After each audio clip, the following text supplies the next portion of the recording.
Section 1. The show that was always walking a line. There is something quietly special about the way a late night sits with you. The room gets softer around the edges. The world outside slows down to almost nothing. And you find yourself in that warm, in-between place where you are not quite thinking and not quite sleeping, just drifting along with something comfortable playing in the background. And somehow, of all the things you could choose to drift off to, you picked Family Guy, which makes a certain kind of sense when you think about it. Because Family Guy, at its core, is a show about recognizable chaos. It is loud and strange and often wildly inappropriate, but underneath all of that, it is also deeply familiar in the way only truly dysfunctional things can be familiar. It is a house with too much going on. It is a family that does not always make sense together but somehow keeps ending up in the same room. When you let it wash over you without trying too hard to follow every joke, it has this odd quality of being genuinely soothing, like watching a thunderstorm through a window from somewhere very warm and very still. But this is not just any Family Guy video. This one is about the moments that made people stop, set down their remote, and say out loud to nobody in particular, did they really just do that? Because for as long as Family Guy has been on the air, which as of right now is more than 2.5 decades, it has had a very particular relationship with going too far. Sometimes it went too far in ways that felt bold and earned, where the discomfort was doing something real, illuminating something true that was harder to look at directly than it was to look at through the lens of comedy. Sometimes it went too far in ways that were genuinely uncomfortable to sit with, where the joke had no architecture beneath it and the shock was just the shock, hanging there in the air with nothing attached to it. And sometimes it went so far that the network itself refused to air what had been made, or pulled the episode after something in the real world made its content impossible to present as entertainment. This script is going to take you through all of it. Not in a way that is anxious or trying to manufacture outrage where there is none, but slowly and thoroughly, the way you settle into a long story on a quiet evening when you have nowhere else to be and nowhere else you want to go. We are going to move through the history of this show, from its very first season all the way through the era where it started crossing lines it could not take back, and we are going to look at each moment with the kind of sustained and calm attention that these things actually deserve. The show premiered on the 31st of January, 1999, right after Super Bowl 33, which meant that roughly 22 million people watched the first episode with the residual attention of having just watched one of the biggest sporting events in the country. For a brand new animated show with an untested creator and a premise that could have gone wrong in about 100 different directions, 22 million viewers is an extraordinary debut. It is the kind of debut that makes a network feel very smart about a decision and makes a 26-year-old creator feel briefly like the universe has organized itself specifically on his behalf. Seth MacFarlane was 26 years old when Family Guy first aired. He had studied animation at the Rhode Island School of Design, graduating in 1995. He had worked at Hanna-Barbera, contributing to shows like Johnny Bravo and Dexter's Laboratory. He had made 2 short films, The Life of Larry in 1995 and Larry and Steve in 1997, featuring a large, not particularly bright man and his talking dog.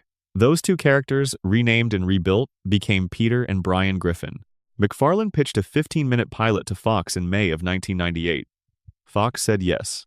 8 months later, 22 million Americans were watching a baby in a diaper attempt to build a mind control device in his crib, and a man named Peter Griffin try to hide his drunkenness from his wife, while his talking dog watched with barely concealed exhaustion. What we are going to do tonight is trace the full arc of what happened to that show across its long run. We are going to start in the early years, when the lines the show crossed were still relatively small and the craft behind the crossing was still clearly visible.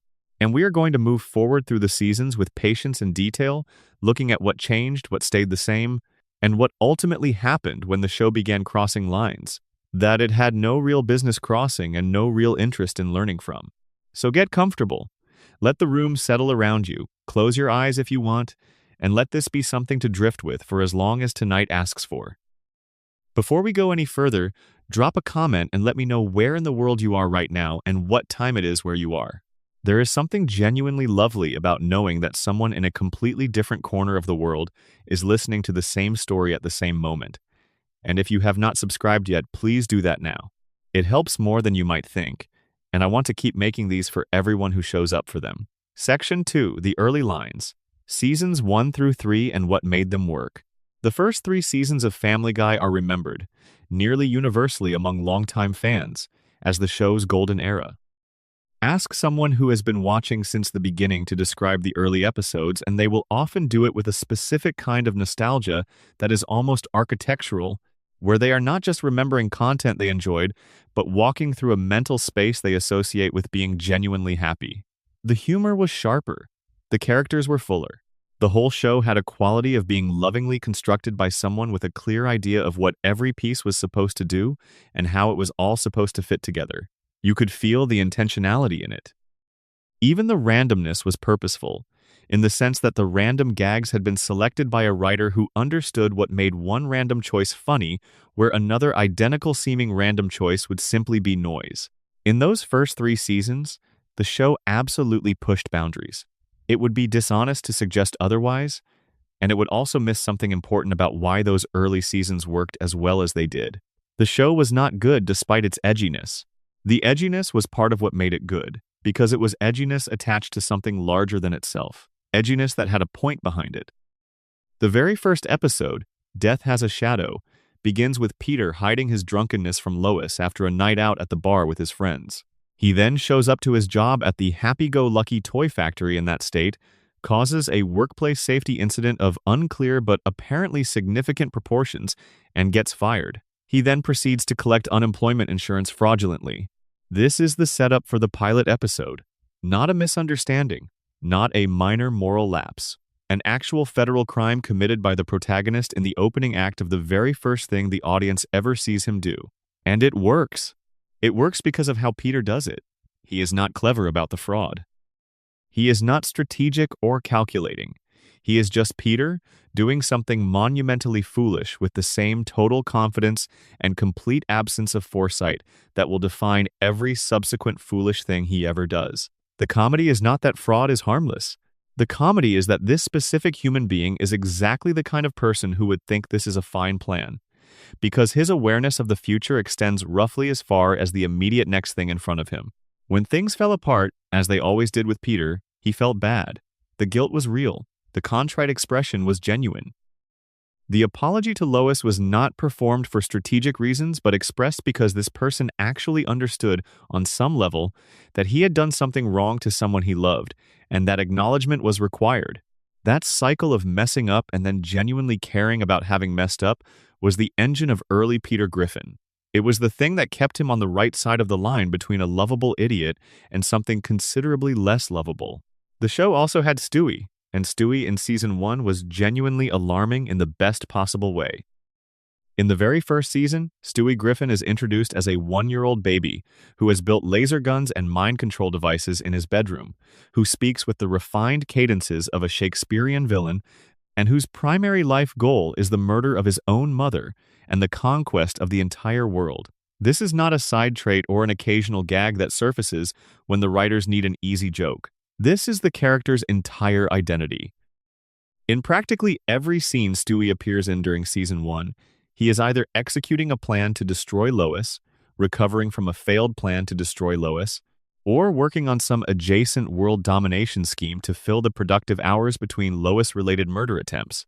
The episode Chitty Chitty Death Bang, which aired in May of 1999, is one of the purest distillations of early Stewie. The episode marks his first birthday, and what runs through it, beneath the plot involving Peter accidentally booking the family with what turns out to be a cult, is Stewie being systematically underestimated by every adult around him while secretly maneuvering toward his ongoing objectives.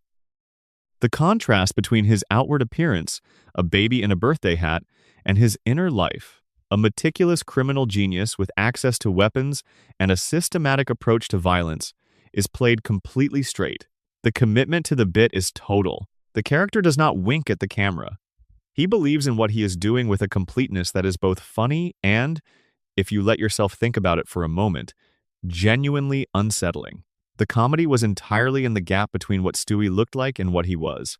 Here was this infant in a pale yellow onesie and a diaper, speaking with the authority of someone who had read everything, planned for contingencies, and developed backup plans for his backup plans. He viewed the question of whether his mother lived or died with the cool professional detachment of someone who has already decided what needs to happen and is simply working through the logistics of implementation. And the person standing right next to him would smile and offer him apple juice. Lois had no idea. The adults around Stewie heard babbling where the audience heard elaborate tactical monologues. That double layer of information, where the audience shares knowledge with the character that the other characters do not have, is classical, dramatic irony, and it is one of the oldest and most reliable tools in comedy. Early Family Guy used it brilliantly. Every scene where Lois was loving and maternal toward a baby who was planning her destruction had this layer of something underneath it, a gentle pressure of knowing something that the person on screen did not. From its very first weeks on air, the show was generating the kind of content that made certain people uncomfortable. The Parents Television Council, a conservative nonprofit watchdog organization that monitors broadcast content, began issuing statements about Family Guy almost immediately after the premiere. In May of 2000, they launched a letter-writing campaign aimed at persuading Fox to cancel the show during its second season. They cited profanity, what they described as animated nudity, the depiction of alcohol use, and the general values framework of the Griffin family. What is interesting about the PTC's early objections is that they were not wrong exactly about what they were seeing. The show did have profanity by broadcast standards. It did depict drinking as ordinary. It did have a cynical relationship with certain kinds of conventional morality, but what the PTC was characterizing as defects were, in the show's own terms, deliberate creative choices. The show was including these things on purpose because it believed they served the comedy, the satire, and the underlying humanity of the characters. The difficulty of that argument is that it requires the people receiving the content to trust the motives of the people making it. And that trust is not automatically granted to a show that opens with its protagonist committing unemployment fraud. The episode Holy Crap, which aired in April of 1999 near the end of Season 1, introduced Peter's deeply religious and rigidly authoritarian father Francis, and depicted a version of Catholicism that made certain viewers very uncomfortable. Francis was abusive in his rigidity, someone whose faith had calcified into a mechanism for control rather than a source of genuine spiritual life. Fox briefly pulled the show from its schedule around this time, though this was reportedly more connected to the broader scheduling problems that would eventually lead to the show's first cancellation than to the specific content of the episode. Season 3 brought the first episode that ran into genuine institutional censorship trouble of the kind that would define the show's relationship with its network going forward.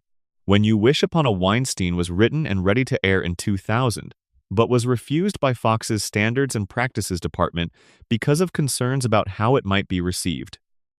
The episode involved Peter struggling with the family's finances, deciding that what they needed was a Jewish financial advisor. His reasoning was based on absorbed cultural stereotypes. The man he ultimately befriends, Max Weinstein, turns out to be a warm and generous person, and the episode's actual message is about how the stereotype Peter started with was a distortion of real human beings rather than an accurate description of them. The satire was aimed at the prejudice, not at the people being prejudiced against. Fox held the episode from 2000 until 2003, when Cartoon Network's Adult Swim aired it as part of their Family Guy rerun package. Fox aired it themselves in 2004, by which point the controversy that had been anticipated had largely failed to materialize. The audience who watched it found that the satire was clear enough that the feared misreading did not happen, at least not broadly. The lawsuit eventually filed by the Bourne Company over the parody song I Need a Jew was dismissed by a federal judge in 2009 on fair use grounds. The episode Road to Rhode Island, which premiered in Season 2 and became one of the most genuinely beloved episodes in the show's entire history, contained a deleted scene that was never broadcast but was later found by fans on home video releases.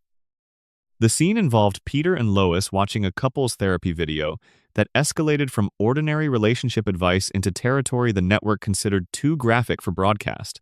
Its existence was a suggestion of how far the writing room's imagination was willing to go when the restraints of broadcast standards were temporarily removed. What distinguished the show's controversial content in those first 3 seasons from what it would become in later years was the relationship between the darkness and the craft. The Stewie storylines were genuinely dark. A baby plotting the murder of his mother is not light comedy in any meaningful sense. But the darkness served a specific, clearly legible comedic concept about innocence and the gap between how we read surfaces and what might actually be happening underneath them. The religious satire had real targets. The crude humor was usually in service of a joke that had actual structure, a setup, a subversion, a landing. You could argue about any specific joke, but you could not reasonably argue that the show did not know what it was doing. Someone was at the wheel with a clear destination in mind. The original writing team MacFarlane had assembled included writers like Chris Sheridan, Danny Smith, Gary Janetti, Ricky Blitt, Neil Goldman, and Garrett Donovan. These were people who had worked with MacFarlane to establish a very particular tonal register for the show. Fast, layered, dark at the edges but warm at the core. Willing to go somewhere uncomfortable if the joke was worth it. Not willing to go somewhere uncomfortable just because uncomfortable was available. That register was what gave the early show its character. And the maintenance of that register turned out to be deeply connected to the stability of the team that had established it. Because the show's rocky early history would not allow that team to stay together, Fox canceled Family Guy after season 3 in 2002, primarily due to scheduling instability. The network had moved the show around constantly during its original run, placing it against Frasier on Thursday nights at one point and against Who Wants to Be a Millionaire on Tuesday nights at another. The audience had difficulty finding it. The ratings suffered. By the end of the third season, the show was canceled. The cancellation had nothing to do with quality. The third season contained some of the show's genuinely best work. It was canceled because the institutional instability of its network home had made the audience numbers unstable, and in network television, unstable numbers on a spreadsheet look like a verdict even when the verdict is wrong. What nobody anticipated was what would happen over the next 3 years while the show was gone from the air. Cartoon Network acquired the rights to air Family Guy reruns on their Adult Swim block for nearly nothing, because nobody at the time thought a canceled cartoon had significant residual value. The reruns premiered in April of 2003. Within months, Family Guy was the highest-rated program on the entire network, boosting Adult Swim's overall viewership by an extraordinary 239%. The DVDs for the first and second seasons came out and sold more than 400,000 copies. People were not just watching the reruns. They were buying the show. They were telling other people about it. A cult had formed around something the network had declared over, and the cult was large enough and passionate enough to change the outcome. By 2004, Fox had ordered new episodes. The show was coming back, and the fans who had loved those first 3 seasons were about to discover that the show they were getting back was not quite the same show they had lost. Section 3, The Resurrection and What It Cost, Season 4, and the Changing of the Guard. When Family Guy returned on the 1st of May 2005, it arrived as the centerpiece of Fox's animation domination Sunday night lineup, positioned alongside The Simpsons, King of the Hill, and a new Seth MacFarlane show called American Dad. The premiere pulled strong numbers. Fans who had waited 3 years for new episodes showed up in enormous quantities and demonstrated that what had looked like failure during the original run had actually been institutional mismanagement of something the audience genuinely loved. The return was celebrated. The cultural moment was genuine. For a few weeks in May of 2005, Family Guy coming back felt like a genuine event in American television. But something was different. And the difference was not one thing, but many small things, accumulating in ways that were hard to name in the moment, but that would become clearer in retrospect. Some of the difference was unavoidable.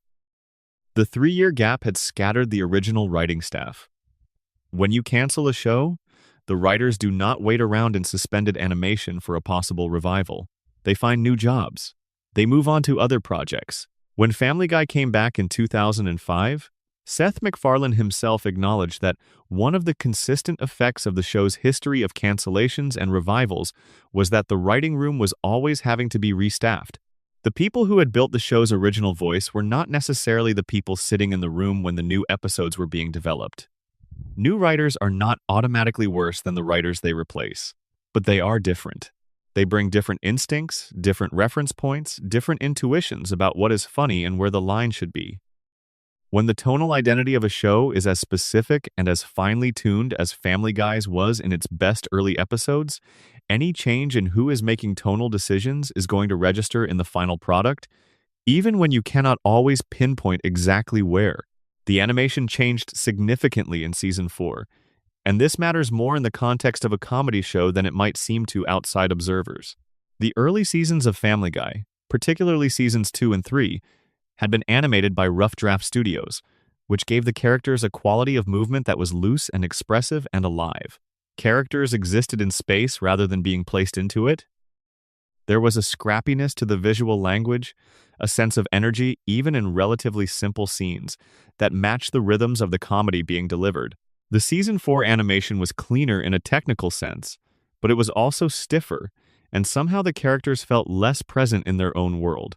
The change from Rough Draft to the studios that handled Season 4 produced something polished but less funny in its physicality, a trade that longtime fans noticed intuitively even when they could not articulate what had shifted. This matters because animated comedy is timing, and timing is partly visual. When Peter falls downstairs, the duration of the fall, the way his body moves through space, the sounds attached to each impact, all of this is information the audience processes unconsciously to determine whether to laugh. The early Family Guy had animation that was alive to the comedy it was serving. The revived show looked more professional and felt marginally less funny in its physical execution, which is a trade that compounds across many episodes and many seasons. The cutaway gags were the most visibly changed element of Season 4. In the original run, cutaways had been part of the show's signature style, but they had been used with relative restraint. A character would reference something, the show would cut to a short visual gag, the joke would land in 5 to 15 seconds, and then the episode would return to whatever story it was telling. The cutaways added texture and variety and unexpected delight. They were garnish on top of a dish that had already been constructed. You could have removed them from a Season 1 episode and still watched something that was funny and coherent and satisfying. Starting in Season 4, the cutaways got longer, more frequent, and more central to the episode's overall structure. The relationship between the cutaways and the main story began to change. Instead of the cutaways adding to episodes that were already working, the episodes started to feel like they existed primarily to connect one cutaway to the next. The main story got thinner because the writing room knew they could fill the time with cutaways rather than plot. The discipline of the original show, which had required the writers to construct actual narratives rather than strings of disconnected jokes, was relaxing. This matters in a discussion about going too far, because the structural shift changed the show's relationship with its own offensive content. When a dark joke or a crude gag is embedded within a story that has momentum and characters you are invested in, the audience processes the offense within a framework. The darkness happens in context. You know who these people are and what is at stake, and the dark moment can be measured against that. When a joke is a standalone cutaway with nothing around it, the offense is all there is. There is no story to measure it against. The shock is the content rather than the vehicle for the content, and that is a different thing entirely. South Park's two-part episode Cartoon Wars, which aired in 2006, made this criticism of Family Guy's cutaway structure in the most direct way possible. Trey Parker and Matt Stone depicted Family Guy's jokes as being generated by manatees pushing random idea balls together, with the implication that the cutaways were so disconnected from their surrounding context that they could appear in any order in any episode without anything changing. Whether or not you find that characterization entirely fair, the core observation had teeth. Parker and Stone reportedly received calls from writers on The Simpsons and King of the Hill thanking them for making those episodes, which suggests that the criticism resonated across the industry as more than just rivalry. The episode PTV, which aired in November of 2005, remains one of the most successfully realized pieces of television Season 4 produced. It was a direct response to the FCC's crackdown on broadcast indecency that had followed the Janet Jackson wardrobe malfunction during the 2004 Super Bowl halftime show. In the episode, a fictional wardrobe malfunction at an awards show triggers the FCC to begin aggressively censoring all broadcast television, and Peter retaliates by starting his own network called PTV that broadcasts uncensored content from the Griffin House. The episode builds to a musical number about the absurdity of FCC regulations and eventually to a sequence where the FCC begins censoring real life in the physical spaces of the characters' world, bleeping their conversations and covering them with black censorship bars. The episode earned an Emmy nomination and was later featured in a Fox primetime special about the funniest moments in television history. The Parents Television Council launched a campaign for its members to file indecency complaints with the FCC about an episode that was explicitly satirizing the FCC. The institution being satirized tried to shut down the satire and thereby became the most perfect possible illustration of the satire's argument. McFarlane later referred to his relationship with the PTC as comparable to receiving hate mail from Hitler, which is characteristically McFarlane in its willingness to escalate a comparison past the point of comfortable proportion. Season 4's Peter was the first version of the character where the warmth was beginning to cool in ways that were hard to catch in a single episode, but that became visible when you looked at the season as a unit. He was still mostly recognizable as the Peter from the original run. He still had moments of genuine affection for his family, but the cycle of mess up, feel bad, try to fix it that had made early Peter function as a protagonist was getting shorter. He would cause damage and the episode would continue without always returning to close the loop of consequence and regret. The accumulation of unclosed loops is subtle, but it registers. It trains the audience to stop expecting the character to care about what he does, and once that expectation is gone, the character's relationship to his family changes meaning entirely. Stewie's transformation toward a softer, more emotionally available version of himself accelerated through season 4 and 5. The writers had reached a consensus that the evil genius baby concept had exhausted its most obvious comic territory. They had done the world domination plots. They had done the attempts on Lois's life. They had explored the specific comedic space of the original Stewie across 3 full seasons and felt that continuing in that direction would produce diminishing returns.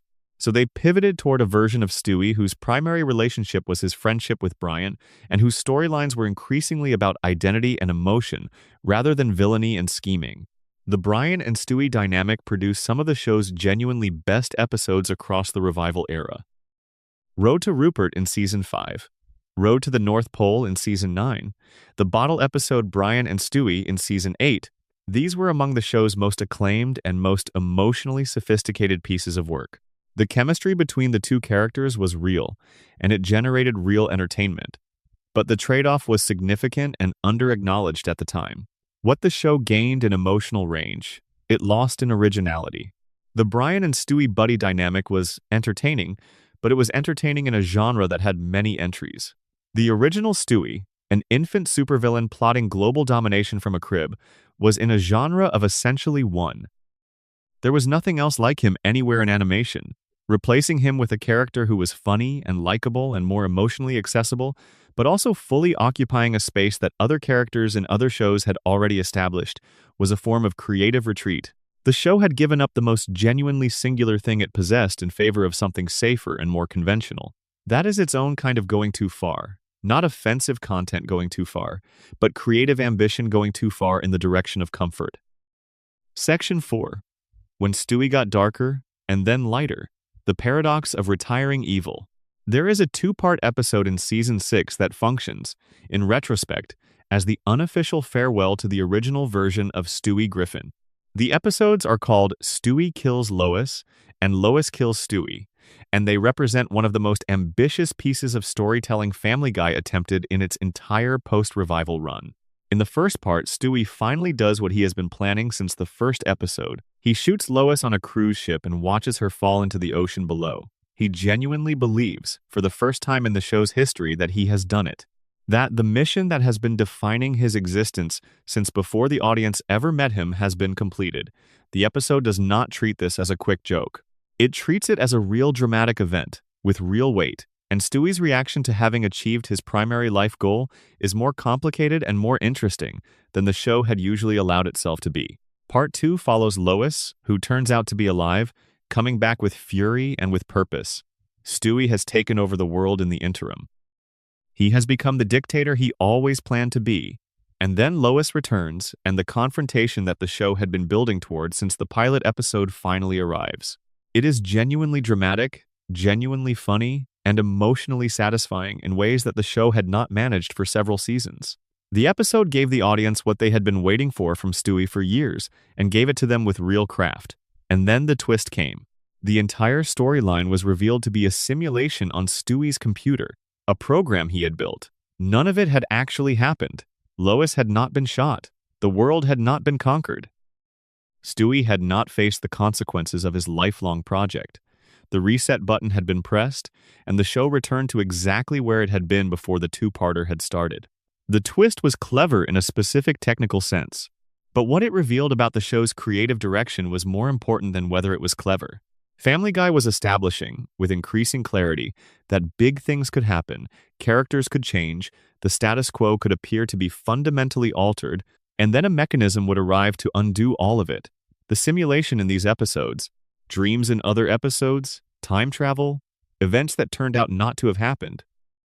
The show had multiple tools available for erasing consequences, and it used them consistently. This approach to storytelling creates a specific problem that is distinct from the problem of offensive content. When the audience understands, on some level, that nothing the show dramatizes will be allowed to actually matter, they stop fully investing in the drama. The emotional response is inhibited by the training the audience has received about what the show actually does with the emotions it asks them to invest. You cannot genuinely mourn something if you have been taught to expect that it is not real, and by season 6, Family Guy had done enough undoing of its own dramatic moments that the training was fairly complete. The season 6 two-parter also functioned, as many critics and fans have noted, as the show's farewell to evil Stewie. After those episodes, the world domination plots became rare enough to feel like callbacks rather than central storylines. The Lois murder obsession faded from a constant presence to an occasional winking reference to something the character used to do. The elaborate schemes and the weapons and the machines that had made Season 1, Stewie, one of the most original characters in animation, all but disappeared. What replaced them was, in fairness, sometimes very good. The bottle episode Brian and Stewie from Season 8, in which the two characters are locked in a bank vault overnight and spend the episode having honest conversations about their deepest fears and their relationship to each other, is one of the most genuinely affecting pieces of television the show ever made. Brian reveals that he keeps a gun in the vault because there have been times when he thought about ending his own life. Stewie responds with something real and vulnerable beneath his usual armor. The episode has no cutaway gags and no random references. It is just two characters being honest in a small room, and it works because the foundation of their friendship, built across many seasons, gives the honesty weight. The road to episodes that continued through the revival era also produced some of the show's most reliable quality. Road to Rupert in Season 5. Road to the North Pole in Season 9, which worked as a genuinely moving holiday special operating outside the show's usual register. Road to India in Season 15, which was funny in ways that required actual construction. Even in the show's most inconsistent periods, the Brian and Stewie episodes tended to be the best thing happening in that stretch of the season. But the best road to episodes and the bottle episode are arguments for the value of what the Brian and Stewie friendship became, not arguments for why the original evil Stewie had to be retired. The show can be made to carry both interpretations simultaneously, and the more you look at the later seasons with their enormous length and their enormous variety, the harder it becomes to accept the argument that the evil genius baby concept had truly been exhausted. The show found enough material to run a significantly softer version of Stewie for more than 15 seasons.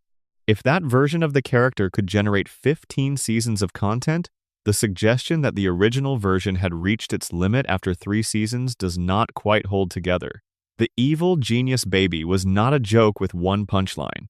It was a concept with an enormous range of potential directions, new inventions, new targets beyond Lois, new schemes operating on different scales, new relationships with characters who could understand him in ways that added complexity to his intelligence rather than softening it.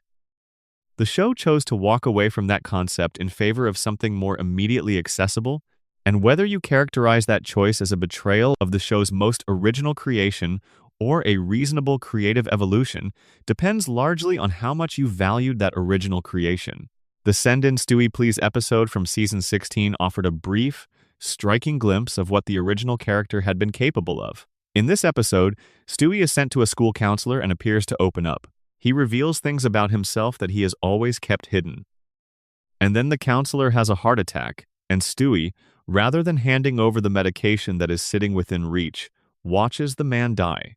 The choice is made to protect the secret of having been vulnerable. The coldness of the decision and the absolute absence of guilt in Stewie's response to the death was shocking to viewers who had become accustomed to the warmer post-season 4 Stewie.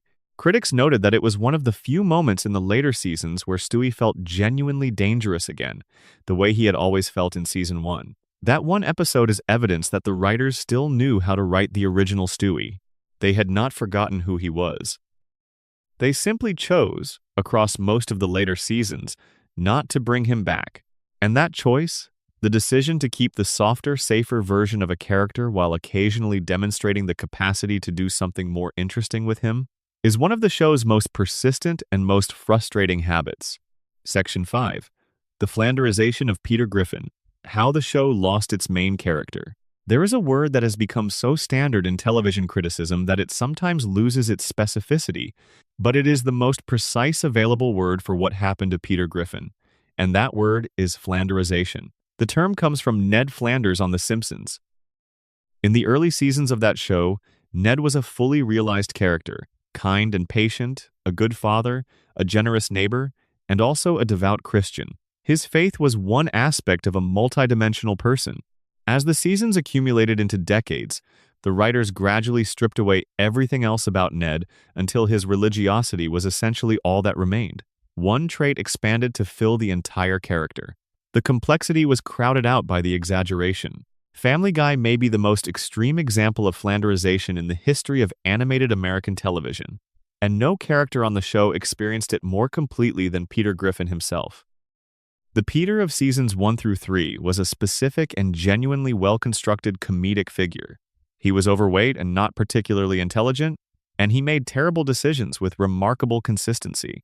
He worked at a toy factory, drank beer with his friends at the bar, got into absurd situations involving his own poor judgment, and at the end of the day he came home, and he loved his wife and his children in ways that were clumsy and sometimes counterproductive, but genuine. He was a working-class dad operating at the limits of his cognitive and emotional capacity. That is a recognizable type, and Family Guy built on it with enough craft that Peter felt specific rather than generic. The key element that made early Peter work as a protagonist was the accountability cycle. When he hurt someone, he felt it. The guilt and the regret were real, and they expressed themselves in the show's narrative in ways that closed the loop of the damage he had caused. He would realize he had done something wrong. He would try to fix it. He would apologize to Lois in a way that showed genuine understanding of what he was apologizing for. These were not performed gestures of contrition designed to get him off the hook. They were the authentic responses of a man who was often terrible but who genuinely did not want to be terrible. Strip that element away, and what you have left is a man who causes harm and continues. That is a different character. It is not the same character with the same traits pushed further in one direction. It is a fundamentally different person, one who no longer functions as a protagonist in any meaningful sense because the character trait that made him protagonist appropriate has been removed. The transformation took place over many seasons, and no single episode can be identified as the moment it completed. But by season 8, the change was unmistakable, and it was documented in the show's own content. The season 10 episode Seahorse Seashell Party provides the most concentrated evidence. In that episode, Meg delivers a speech that is not an exaggeration of what Peter has done, but a fair and accurate inventory of it. She tells him he is completely selfish and totally irresponsible.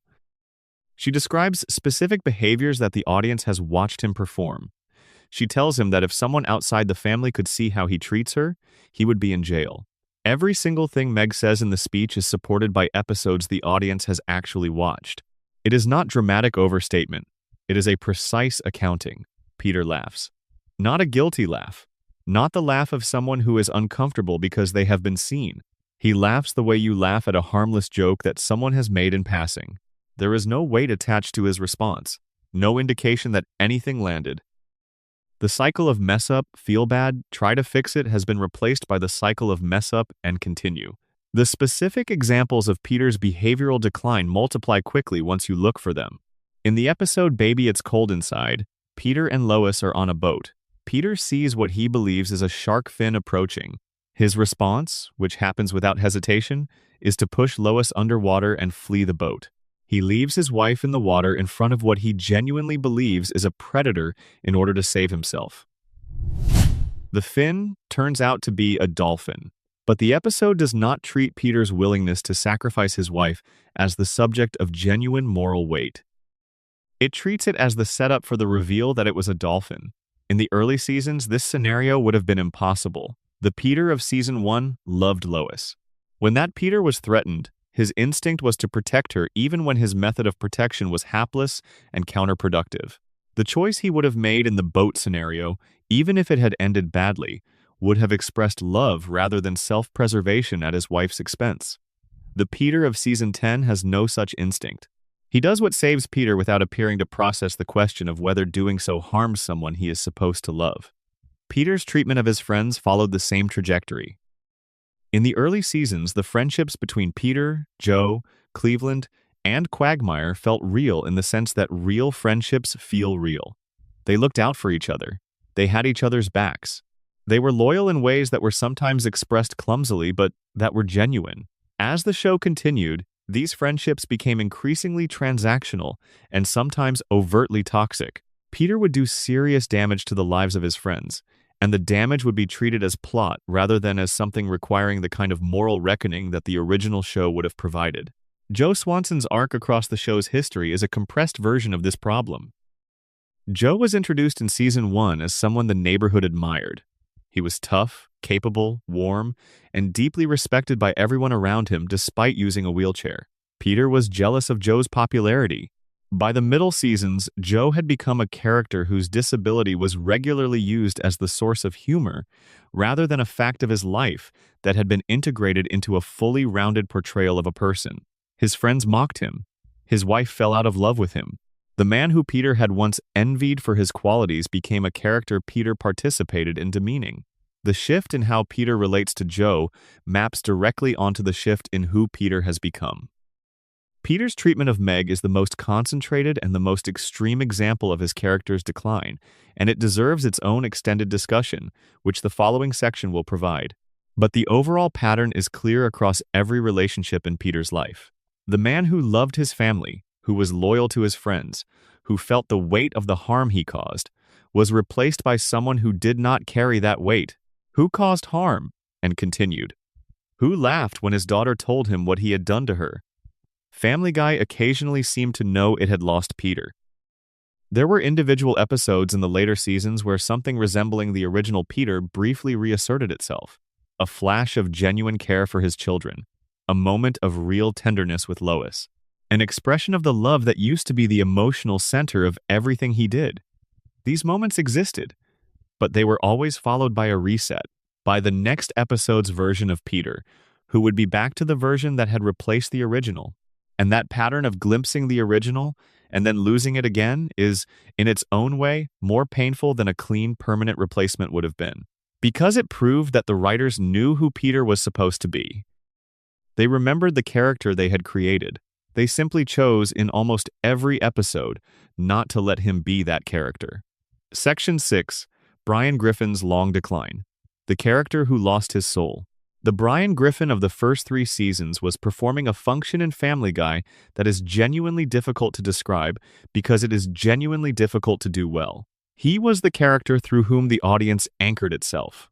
When everything around him was getting louder and stranger and more extreme, Brian's composure and his dry and tired intelligence were the thing that maintained the show's tonal center.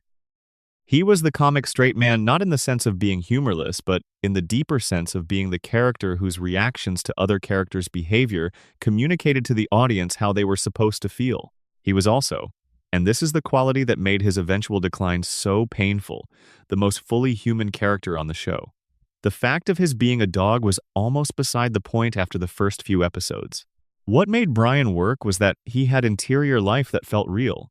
He had ambitions that were too large for his circumstances, and the specific melancholy of being someone who knows they are capable of more than the world seems willing to allow. He was working on a novel he could not finish. He had unrequited feelings for Lois that he managed with the discipline of someone who understands that certain feelings have to be contained because acting on them would destroy multiple things he values. He drank too much and he was self-aware enough to know it. He was lonely in the way that intellectually ambitious people can be lonely when the people around them are not on quite the same wavelength. All of these qualities together produced a character who felt like someone you could know. Not in the sentimental sense of a character who is designed to be liked, but in the real sense of someone who has edges and contradictions, and an interior life that occasionally breaks through in recognizable ways. The transformation of that character into what Brian became in the later seasons is one of the sadder creative stories in the show's history. The qualities that had made him interesting were stripped away one at a time, replaced by characteristics that were either exaggerations of his original traits, pushed past utility, or entirely new additions that had no relationship to the original character at all. The political soapboxing that began increasing from season 4 onward was the first visible departure. Brian had always been liberal, atheist, and opinionated, but in the original seasons, these were qualities that existed in relationship to everything else he was. They were part of a portrait. From season 4 onward, they became increasingly dominant until entire scenes were structured around Brian, delivering positions on social and political issues in ways that felt less like a character expressing views and more like the writers using Brian as a transmission device for their own opinions, speaking directly to the audience through the character rather than letting the character speak for himself. Even viewers who agreed with every position Brian articulated found this alienating, which is revealing about the nature of the failure. When someone who shares your views makes you want to look away, the problem is not the views. The problem is the craft of how the views are being communicated. A character whose politics emerge naturally from who they are draws the audience in even in disagreement. A character who has been converted into a vehicle for politics without the personal texture that would make those politics feel lived creates distance even in agreement. The arrogance that replaced Brian's original insecurity was the second major departure. The early Brian was insecure in ways that were both relatable and that served to ground his intelligence. He knew he was smart enough to want to be taken seriously, and he was also self-aware enough to know that wanting recognition is not the same as deserving it. The later Brian had become convinced he had already deserved it before doing anything to justify that conviction. The gap between his self-assessment and his actual accomplishments widened to the point where the character could no longer generate sympathy even in his moments of genuine vulnerability. The episode Brian Writes a Bestseller, from season 9, is the episode most consistently pointed to as the moment Brian became genuinely unpleasant, rather than simply flawed. The setup contained real promise. Brian, encouraged by Stewie at a moment when his confidence was at its lowest, writes a self-help book that becomes a massive commercial success. After years of struggling to be taken seriously as a writer, of carrying around an unfinished novel that had become a symbol of his inability to follow through, he achieves something. The book is not the novel he wanted to write, but it is a real accomplishment in the real world. What Brian does with that accomplishment is the problem. He becomes, within the space of a single episode, one of the most insufferable characters the show had ever featured in a protagonist role. He treats Stewie, the person whose encouragement had made the success possible, with contempt and dismissal. He acts as though the friendship that had sustained him through his lowest period is now beneath the person he has become. He weaponizes his modest achievement against the people who had supported him most consistently. The episode is a portrait of someone in the act of becoming someone you do not want to be around. And what is uncomfortable about it is the ambiguity about whether the show knows what it has drawn. There are moments where Brian is clearly positioned as the villain of his own story. There are other moments where the narrative seems to want the audience to find his awfulness funny rather than alienating. That ambiguity, sustained across multiple seasons of similar content, produced a character who sat in a space between villain and protagonist where it was impossible to fully engage with him in either role. The specific roster of terrible things Brian did in the later seasons is striking when you catalog it sequentially. He exposed both Chris and Stewie to herpes through careless behavior and reacted without apparent guilt when the consequences became clear. He destroyed Stewie's teddy bear Rupert, not a prop but an object of genuine emotional significance to a character whose emotional attachments were central to who he had become, by chewing it apart while drunk simply because Stewie's attachment to the bear annoyed him.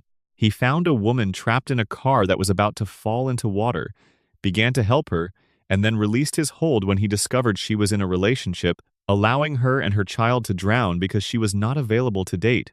That last scenario is the one that is hardest to process as comedy, even by the standards of dark, animated comedy. The show presents it as a cutaway gag, 30 seconds of content. The audience is expected to process it and move on. But what is actually being described is a character allowing innocent people to die because one of them was romantically unavailable. The scenario does not exist in the register of dark comedy that illuminates something true about human nature. It exists in the register of depicting someone doing something unconscionable, and then noting the depiction as though noting it is the same as making a joke about it. The Quagmire speech in Jerome is the New Black, from Season 8, became genuinely famous among fans as a piece of television criticism embedded inside a television show. Quagmire, who has no moral authority from which to speak, and is himself a deeply flawed character in many ways, delivers a comprehensive and accurate accounting of who Brian has become. He calls out the phoniness and the hypocrisy and the failed writing career and the pretension and the treatment of Lois and the abandoned son. Every single point he makes is substantiated by things the audience has actually watched Brian do. The show clearly intended for the audience to side with Quagmire. The writers knew Brian had become insufferable. They used a character to say what the viewers were thinking out loud. And then they kept making Brian the same person the speech had just accurately criticized. The awareness produced no change. The show acknowledged the problem and then declined to address it, which is its own specific kind of creative failure. The death of Brian in the Season 12 episode, Life of Brian, generated the kind of cultural response that is normally associated with the death of a real public figure rather than an animated dog. The episode treated Brian's death, caused by being struck by a car outside the Griffin house, with genuine emotional weight. The family mourned him. Stewie was devastated in ways that felt authentic to the depth of their relationship. A new dog named Vinny was introduced to fill the space. The fan response was enormous. Social media trended with it for days. Petitions appeared. National news outlets covered the story. It was a genuinely significant cultural moment. 2 episodes later, the death was undone. Stewie used a time travel device to go back and prevent the accident. Brian returned. Vinny was written out. Everything went back to where it had been. The consensus that formed around this reversal was sharp and specific. The show had mined the audience's real feelings about a character, feelings that survived even the character's considerable decline in the later seasons, because the emotional foundation of the original Brian was strong enough to outlast the ways he had been mistreated by the writing to generate a significant dramatic moment. And then it had undone the moment to avoid the consequences of having committed to it. The death had been, in the widely shared assessment of critics and fans, a ratings stunt, and the quick reversal confirmed the assessment. After his return, Brian somehow managed to become even less sympathetic than he had been before the death. The traits that Quagmire had cataloged years earlier reached new levels. The show seemed to have given up on the project of rehabilitating him and simply committed to depicting his awfulness in increasingly extreme scenarios, as though doubling down on the problem was the solution to it. Section 7. The Meg Situation. A Decade of Choosing Cruelty. The story of what Family Guy did to Meg Griffin across approximately seasons 4 through 14 is not a story about one episode or one bad creative decision. It is a story about what happens when a choice gets made, sustained, repeated, and escalated over 10 years without anyone in the room asking whether the choice was producing something worth producing. Meg was voiced in Season 1 by Lacey Chabert, and from Season 2 onward by Mila Kunis, who has remained with the role through more than 20 seasons. In those earliest episodes, Meg was a genuinely ordinary teenager. She was unpopular at school in the specific way that many teenagers are unpopular, not because of anything dramatic, but because of the low-stakes social politics of being in high school and not quite fitting in with the groups that matter. She wanted to be accepted in the way that most people want to be accepted. She was overshadowed by the rest of her family, which was objectively stranger and more immediately interesting than she was. And the humor of her situation was the humor of being the most normal person in an extremely abnormal environment. The jokes about Meg in Season 1 were gentle and grounded. Her family did not despise her. Her parents were not her enemies. When she was unhappy, there was the structural possibility that someone in the house might notice. Peter would say something insensitive to her in the way that a father who is not paying full attention says insensitive things. Not because he wants to hurt her, but because his awareness of her specific emotional situation does not consistently extend past his own immediate concerns. Lois tried to be supportive in the way that a mother who is managing an overwhelming amount tries to be supportive. The family as a whole simply did not attend to Meg with the intensity she wanted, which is a familiar and recognizable experience for many people who grew up in households where the demands on parental attention were high. The shift began around season 4, and it was gradual enough in its early stages that you could watch it happening without fully registering what was accumulating. The jokes about Meg being ordinary or boring or overlooked began migrating toward jokes about Meg being physically unattractive, and this migration changed the nature of the comedy in a way that is not always visible in a single episode, but becomes unmistakable when you watch the progression across seasons. Jokes about a character being boring or overlooked or less interesting than the people around them can carry sympathy. The ordinary person in the extraordinary family is a figure many audience members can identify with. Most people have felt, at some point in their lives, like the least interesting or least valued person in whatever room they were in. The comedy of that recognition can be warm even when it is a little sad. Jokes about a character being ugly target something the character cannot change and did not choose. Physical appearance is not cultivated or developed. Making it the primary basis for sustained comedy about a character creates a different relationship between the show and its subject. It is not comedy about her failing to be better than she is. It is comedy about her existing in the wrong kind of body, which is a form of mockery that the original seasons of the show, in their best moments, would not have sustained. By seasons 8 through 12, the Meg content had escalated to a place that the word uncomfortable does not quite cover. Peter was actively abusing his daughter in ways the show presented as comedy. He would push her face toward his body and pass gas on it, which was a running bit. He made comments about her appearance that went past describing her as unattractive into actively wishing she did not exist. A flashback revealed that Peter and Lois had tried to abandon Meg at a fire station when she was an infant, and this was presented as a punchline. The family as a whole had shifted from being inattentive to Meg to being united in their contempt for her. The scale of what was happening across the episodes in this period matters. It was not one joke. It was not a dark episode that acknowledged its own darkness and then moved on.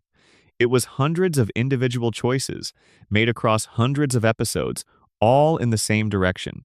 A show communicates something through its accumulation even when any individual piece of it can be dismissed as just a dark joke.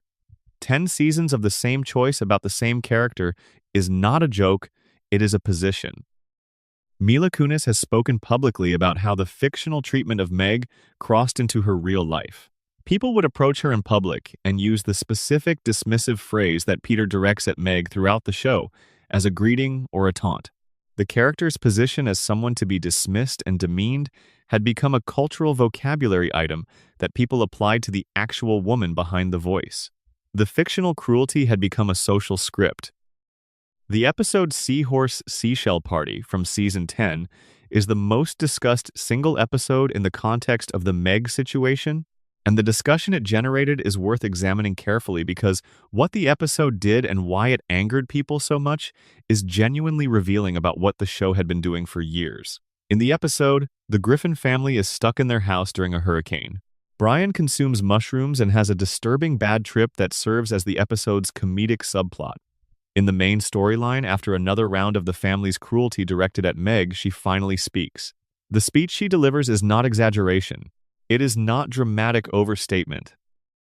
It is an accurate and specific accounting of what her family has done to her and continues to do. She tells Peter what he is. She tells Lois how she has failed as a mother. She tells Chris how his participation in her mistreatment has damaged their relationship. The family collapses inward without its shared target, turning their frustrations on each other. For a moment, the show appeared to be building towards something meaningful, a reckoning, an acknowledgement that what the show had been doing to Meg for the past 6 seasons was something that deserved to have consequences. Instead, the episode ends with Meg voluntarily returning to her position at the bottom of the family hierarchy. She explains to Brian that she has realized her role is to absorb the family's dysfunction, to be the lightning rod that prevents them from destroying each other. She apologizes for having stood up for herself. She goes back to being abused because without her in that role, the family cannot hold together. The critical response was sharp and in some ways more emotionally engaged than the usual critical response to a Family Guy episode. The AV Club gave it a D+, and noted that one episode of forced justification for the show's treatment of Meg did not and could not change what the show had been doing to her for years. Multiple critics observed that the message encoded in the ending, that a victim of sustained abuse should accept and return to the abuse because their suffering is what maintains stability for the people who are hurting them, was not satirical commentary. It was the internal logic of abusive systems, presented without the critical distance that would have distinguished it from a sinister endorsement of that logic. Whether or not the writers intended to make that argument, they made it. The narrative structure of the episode's ending says that Meg's suffering is necessary and that her acceptance of it is a form of self-sacrifice rather than a form of continued victimization. That message, delivered at the end of an episode that had spent most of its running time showing the family abusing Meg in familiar ways before the brief catharsis of her speech, lands differently than any single dark joke would land. It closes a loop that the episode had opened by appearing to take the abuse seriously, and it closes that loop in the worst possible direction. The show did eventually pull back from the most extreme Meg content. Starting around season 14 and 15, the treatment of her became notably less vicious. The change has been attributed partly to more women joining the writing staff, who reportedly advocated effectively for a different approach to the character. By season 22, the extreme cruelty was largely absent, and Meg was getting episodes that allowed her to show strength, competence, and resilience. The character who had spent 10 seasons as a punching bag began occasionally being allowed to fight back. But by then, 10 seasons of the opposite message had already been broadcast. The improvement in the later seasons did not erase the record of the earlier ones. And the show's insistence on hitting the reset button after any episode where Peter and Meg genuinely reconciled meant that even the individual moments of progress were perpetually undermined. Peter's Sister in season 14, which explored the roots of Peter's abusive behavior toward Meg in his own history of being bullied, is a genuinely moving episode that gave both characters real depth and reached an authentic emotional conclusion. The next episode returned Peter to exactly the behavior the previous episode had made him appear to understand was wrong. That is the most damaging pattern in the show's treatment of Meg. It was not that the show was incapable of writing her well. It was that the show was unwilling to let those moments of good writing accumulate into a changed relationship. The reset button always came. The progress was always erased. And the thing that the reset is protecting, the version of Peter that abuses Meg, is not something worth protecting. Section 8. The episodes that shocked the country, the Boston Marathon, and what came after. There are moments in a long-running show's history that feel, when you learn their full context, almost impossible to have been coincidental.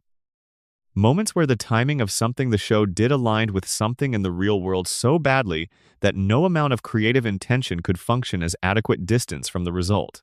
Turban Cowboy, which aired in March of 2013 during season 11, is the most dramatic example of this in Family Guy's history.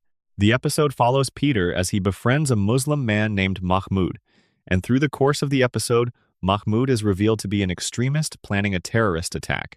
Contained within the episode is a cutaway gag in which Peter drives his car through the Boston Marathon, running over runners and spectators in the crowd. The episode aired on the 17th of March, 2013. The Boston Marathon bombing occurred on the 15th of April, 2013, 29 days later. 3 people died in the attack. Martin Richard was 8 years old. Lingzi Liu was a 23-year-old graduate student from China. Crystal Campbell was 29 years old. More than 260 people were injured, many sustaining devastating physical injuries. The attack was immediately identified as terrorism and generated the kind of national grief that is specific to violence targeting a public celebration, a community event, a day that is supposed to be about something hopeful. Fox pulled Turban Cowboy from streaming services within days of the bombing. A fabricated clip also began circulating online in the aftermath, combining footage from the episode with news coverage of the real bombing to create what appeared to be the show having predicted the attack. The clip was not real. It was an edit that combined unrelated footage from 2 different sources. but it spread widely enough and was convincing enough in its construction that Fox had to issue formal public statements denying it. YouTube removed the clip multiple times as it continued to be re-uploaded. The intersection of the real tragedy and the episode's content created a media situation that took weeks to fully resolve. The episode remained off streaming platforms for more than 9 years. It returned to Hulu in September of 2022, without particular announcement or ceremony, which is itself a strange kind of statement about how the cultural memory of those events had settled. The Turban Cowboy situation illuminates something important about dark comedy and its relationship with the world outside the screen. A joke exists in a context, and that context can change in ways the joke did not plan for.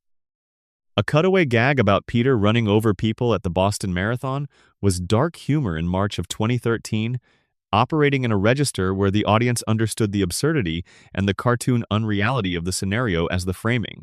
When the real world provided a version of that scenario 29 days later, with real people and real blood and real deaths, the cutaway gag became something that could not be processed in the same register. The frame had been removed by events that the show had no ability to anticipate or prevent, but the episode had problems independent of the terrible timing. The main plot, in which a Muslim character is revealed to be a terrorist, reflected a pattern of lazy characterization around Muslim characters that the show had returned to multiple times across its run. The episode was not using the storyline to say something interesting about prejudice, about the way stereotypes function, about the gap between the assumption of danger and the reality of people who share a religious identity. It was using the storyline as a simple premise engine. The Muslim character exists to be revealed as an extremist. The revelation exists to generate the episode's plot.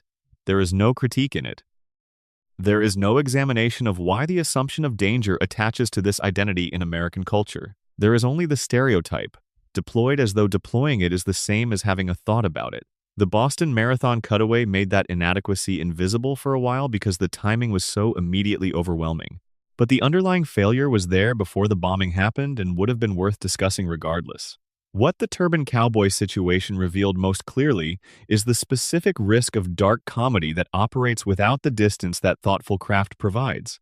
When you make a joke about a real place and real people in a dark register, you are creating content that has a specific vulnerability.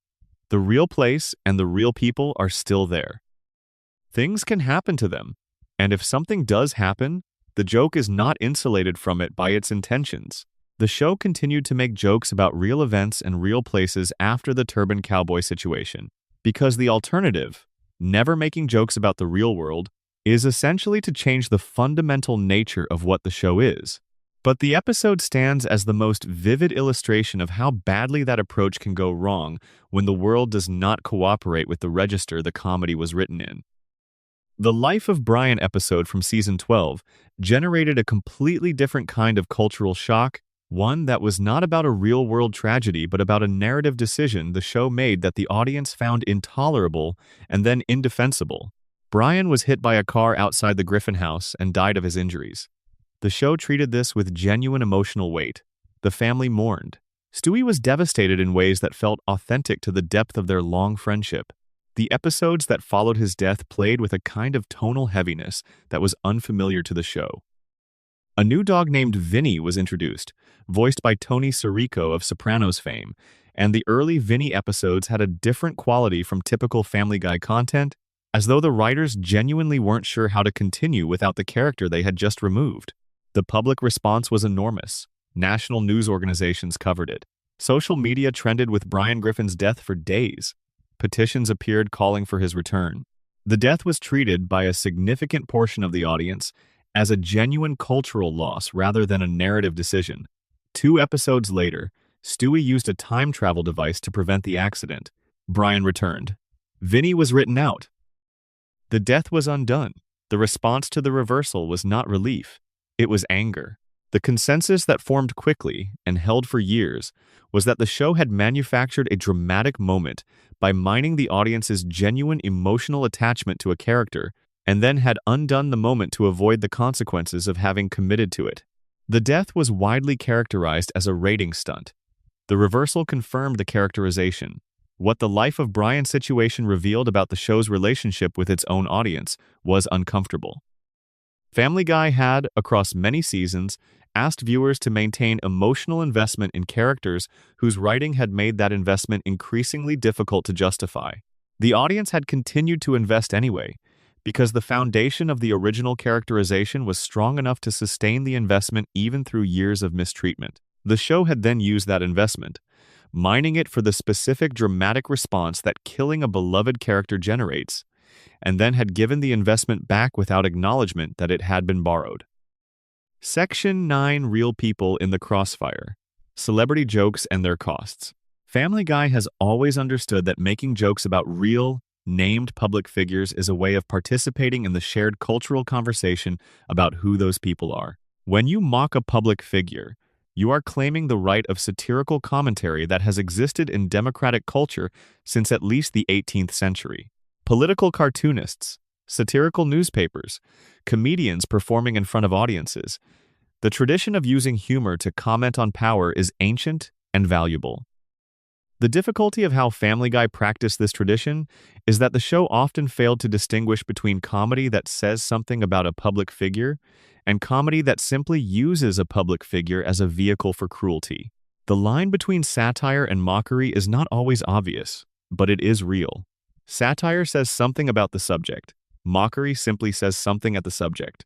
Sarah Palin's confrontation with the show over the episode Extra Large Medium from Season 8 is the most well-documented example of a celebrity engaging with a Family Guy joke in a way that created genuine cultural noise.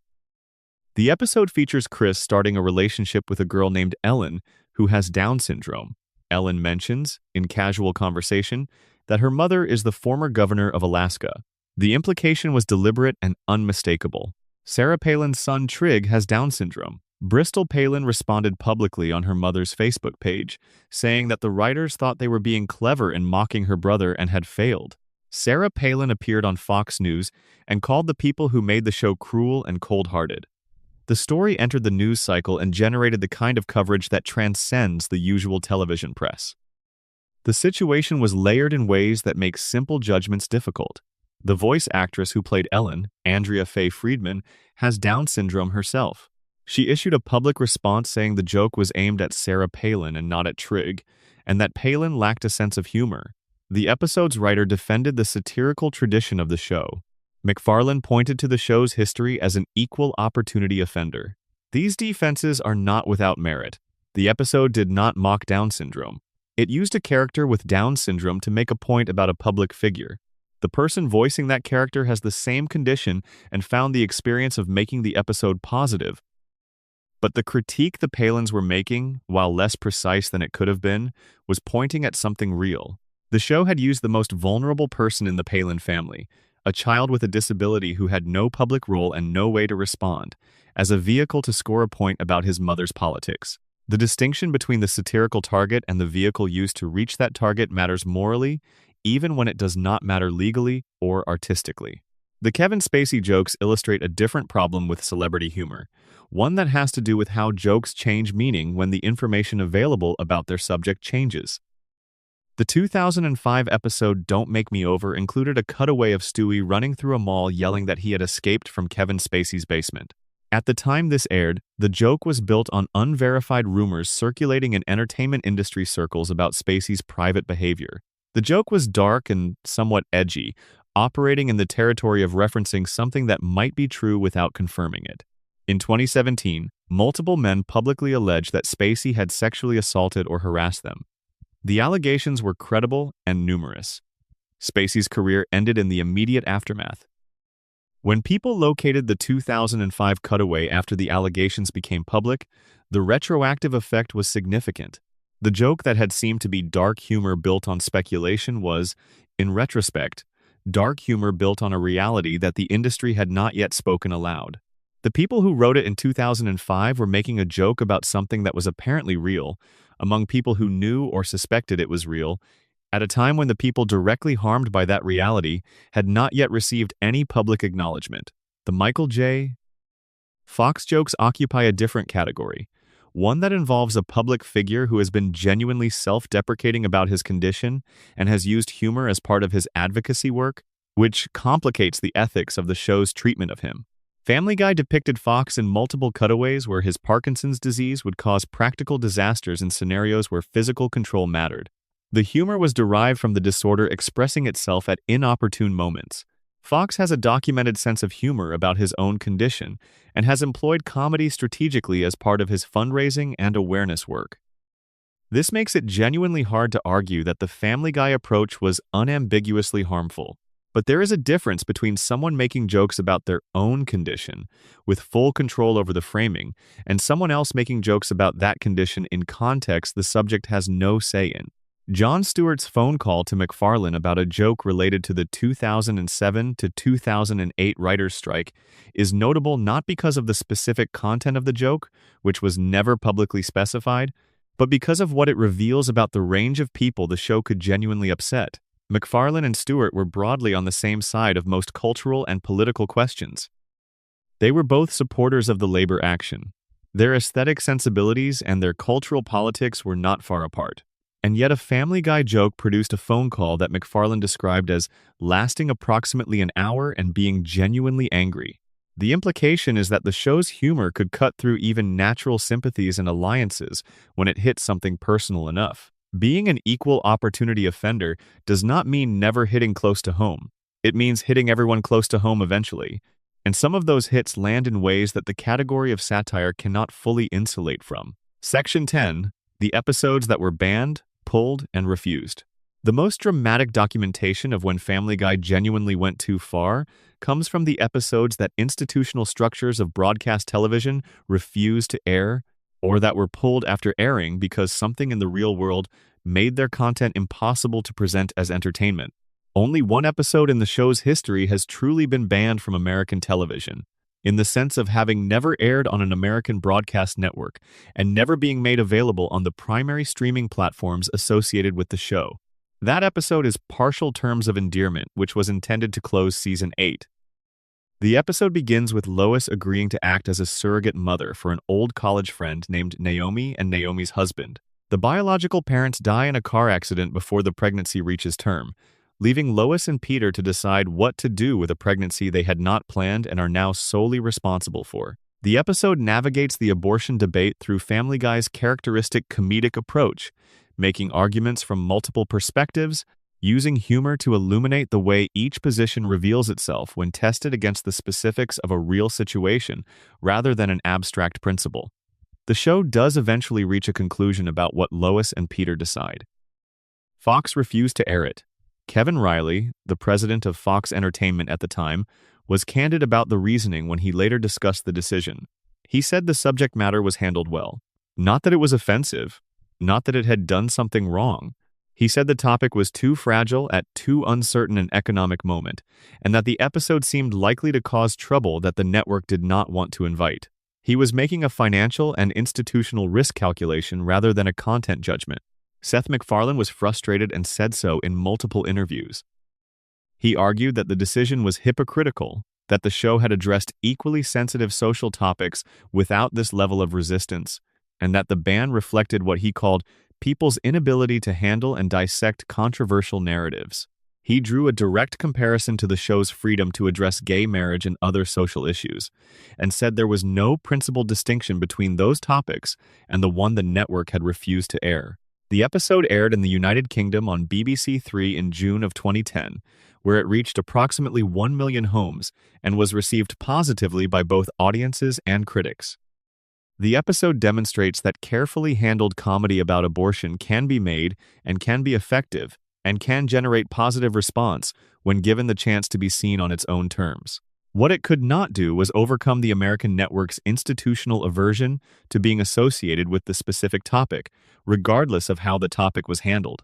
Partial Terms of Endearment is available on the Season 8 DVD set. It is not on Hulu. It was not included when Family Guy was added to Disney+. More than 15 years after it was made, it has never aired on American television. The episode When You Wish Upon a Weinstein, from Season 3, ran into different but related institutional resistance. Fox held the episode from its intended 2000 air date until 2003 because of concerns about how its premise might be received by Jewish audiences and communities. The episode's satirical approach, which used a character's misguided stereotypes as the vehicle for examining how those stereotypes function rather than as an endorsement of them, was clear enough in the actual execution that most people who watched it did not find the feared misreading happening. But the fear of the misreading was enough to delay the episode for 3 years. The Bourne Company's subsequent lawsuit over the parody song I Need a Jew, which claimed copyright infringement by transforming their song When You Wish Upon a Star, was dismissed by a federal judge in 2009 who found the transformation fell within fair use. The entire legal saga around an episode that had eventually been allowed to air without significant incident illustrates how much institutional energy can be devoted to managing content that turns out not to generate the catastrophe that was feared. Turban Cowboy's removal from streaming following the Boston Marathon bombing was a different kind of institutional response, one driven not by concerns about what the episode said, but by the terrible coincidence of when it had said it. The episode was not pulled because anyone decided it had been wrong to make or wrong to air. It was pulled because continuing to make it available in the immediate aftermath of the bombing would have been socially indefensible regardless of whatever the episode's intentions had been. The 9-year absence of the episode from streaming platforms raises questions that are harder to answer. After the initial period of appropriate withdrawal, the continued unavailability became its own kind of statement, one about what the show and its platform partners considered manageable in terms of ongoing association with the tragedy. The episode's quiet return to Hulu in September of 2022 passed without significant public discussion, which itself tells you something about how the cultural relationship to those events had evolved over 9 years. The episode Screams of Silence, the story of Brenda Q, which aired during Season 10 in October of 2011, did not get pulled or formally banned. But it generated a level of critical backlash that was unusual in its specificity and emotional engagement. Multiple media organizations published pieces describing the episode in terms that went beyond the typical criticism of an offensive joke and into territory, suggesting that the show had done something that it should not have done, regardless of its intentions.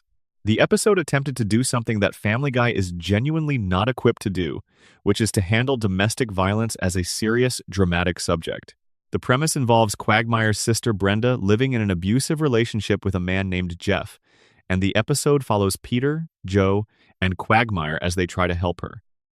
The episode resolves with Jeff being murdered by Quagmire, framed as the dark comedy solution to the problem of his violence. A.J.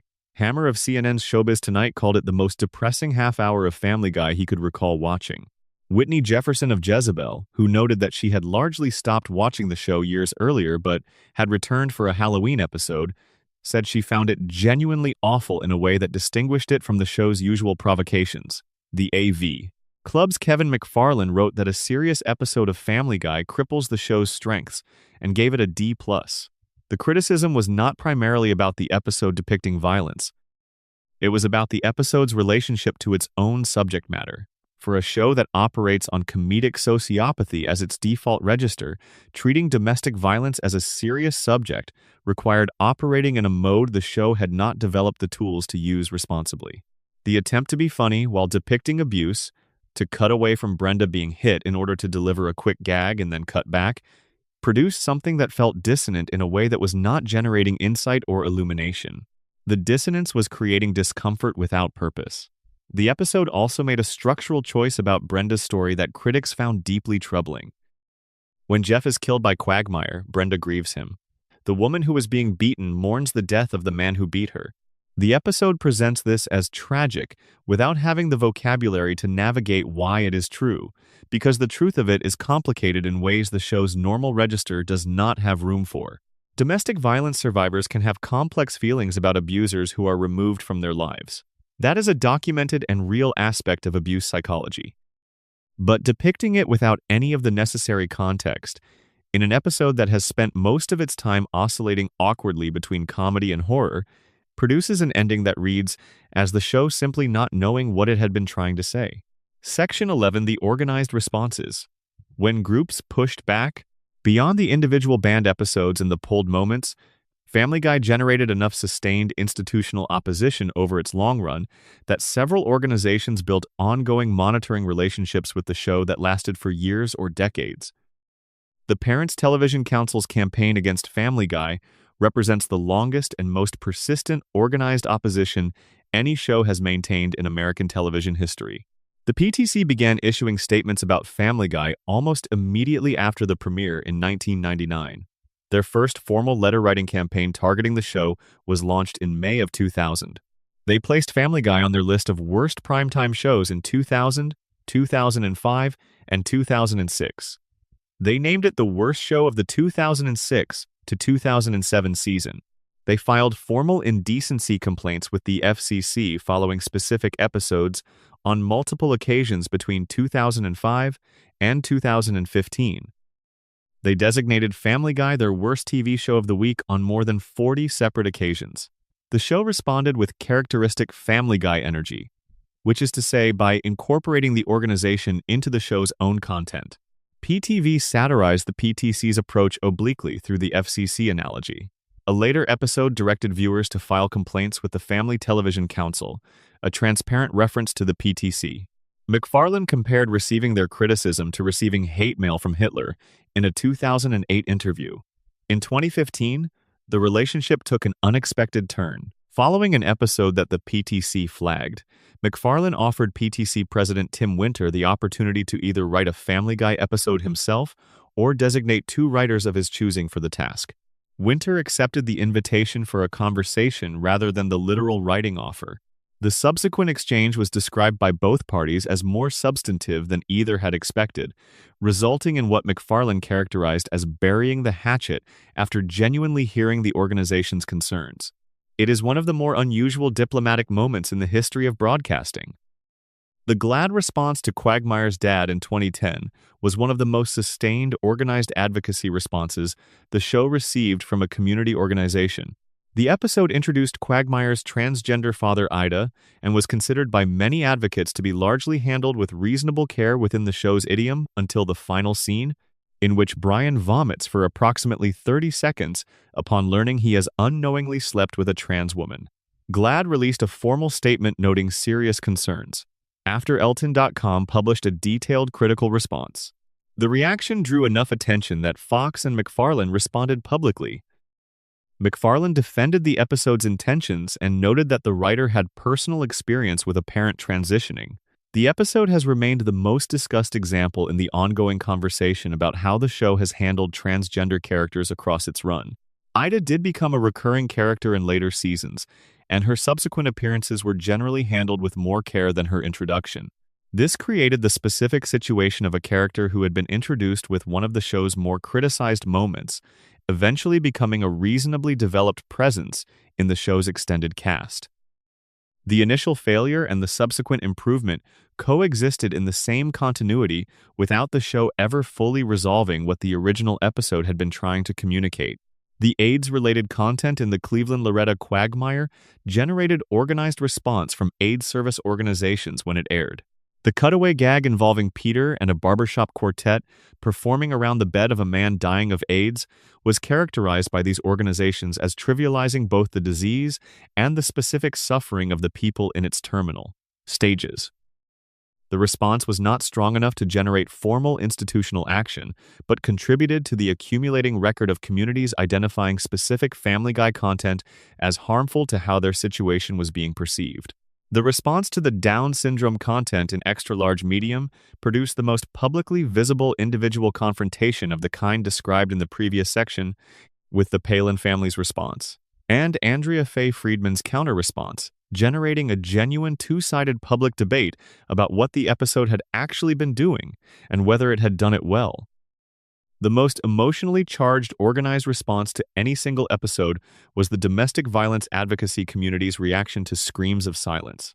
Multiple organizations that work with survivors of domestic violence published statements and media commentary describing the episode's framing as actively harmful to how domestic violence victims and their situations are understood. The criticism was specific. The episode appeared to blame victims for remaining in abusive situations by framing their continued presence in those situations as a personal choice rather than as the result of complex psychological, practical, and structural factors that make leaving genuinely difficult for many people. This is not a criticism about being offended by dark humor. It is a criticism about the show having engaged with a serious subject in ways that were, according to professionals who work with the people directly affected by that subject, inaccurate and potentially damaging in their inaccuracy. The difference between a dark joke that is wrong about its subject and a dark joke that accurately illuminates something difficult is significant. The domestic violence episode was dark without being accurate, and the inaccuracy was the problem. What these organized responses collectively document is something that the show's defenders often do not fully engage with. Family Guy did not generate sustained institutional opposition because it was edgy and dark and willing to go to uncomfortable places. Those qualities alone do not generate the kind of sustained, specific, and expert criticism that these organizations brought to specific episodes. Family Guy generated that criticism because specific episodes failed on specific grounds that the show's general identity as an equal opportunity offender does not address. Being willing to offend everyone is not the same as being right to offend in any specific instance. The equal opportunity defense can answer the question of why the show exists and why it has value. It cannot answer the question of whether a specific choice was made well. Section 12, the final stretch, and what remains. In April of 2025, Family Guy was renewed for 4 additional seasons under a significant deal with parent company Disney. The renewal extends the show through season 27 and the 2028 to 2029 television season, which would coincide with the show's 30th anniversary. Each season under the deal consists of 15 episodes. The show that premiered to 22 million viewers in 1999 was, by season 23, averaging approximately 723,000 viewers per new episode. The gap between those two numbers is one of the most dramatic audience declines in American broadcast television history. And yet, the show continues. Not because the creative case for its existence is strong, but because the economic case is. Animated shows are considerably cheaper to produce than live-action shows. Family Guy generates revenue from reruns on Adult Swim, Comedy Central, and FXX. It streams on Hulu. It sells merchandise in quantities that reflect 25 years of accumulated brand recognition. The franchise value that has built up across that time is enormous and largely disconnected from whether any given new episode is particularly good or particularly watched. Seth MacFarlane is still voicing Peter, Brian, Stewie, and Quagmire for every episode. He shows up at the recording booth. He is physically present in the building. He supported the writers during the 2023 WGA strike, as he had during the 2007 to 2008 strike, walking the picket line and publicly declining to work on the show while the strike was ongoing. His support for the labor rights of writers is genuine and consistent, but the creative role he played in the show's first decade, the hands-on involvement in writing direction, story development, tonal calibration, and quality control, has been substantially delegated. The day-to-day creative decisions are made by showrunners and writing staffs who know the show deeply and are doing professional work. They are not doing the work of the person who built the thing from scratch and understood it from the inside out. MacFarlane described the show's continued existence in a 2024 interview in terms that were candid.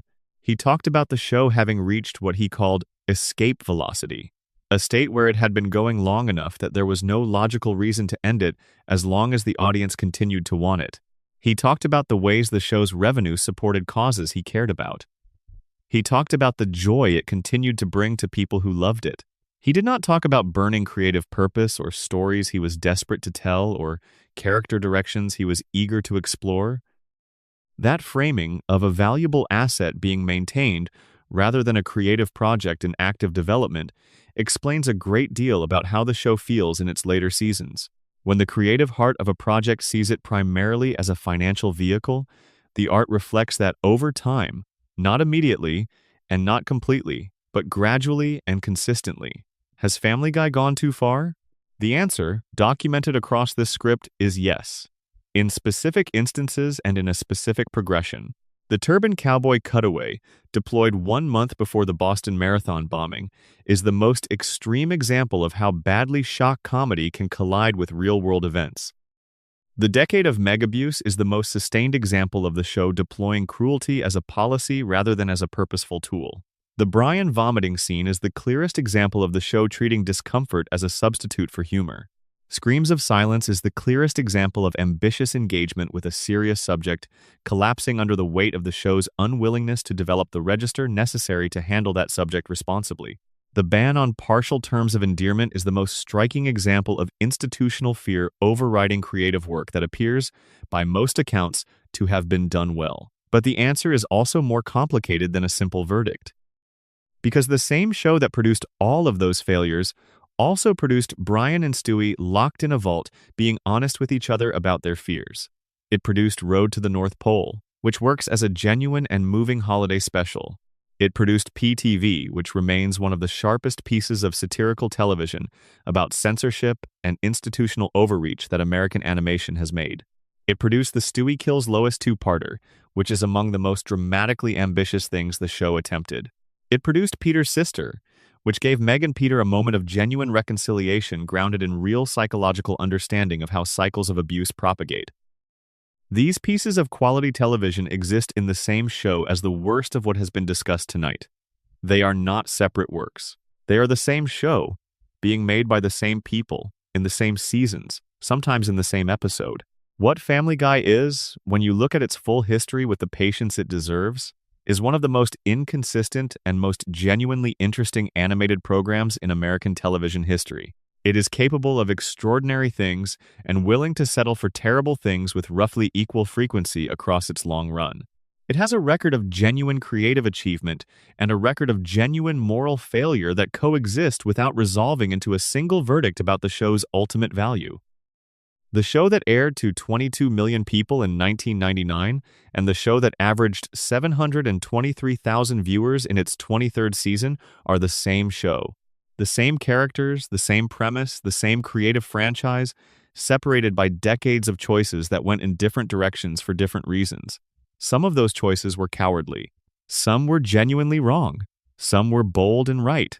Some were bold and catastrophically mistimed. All of them are Family Guy.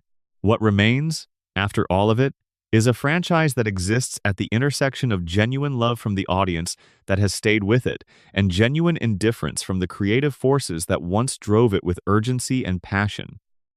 A show that people still find comfort in on late nights. A show that made choices you could spend years analyzing.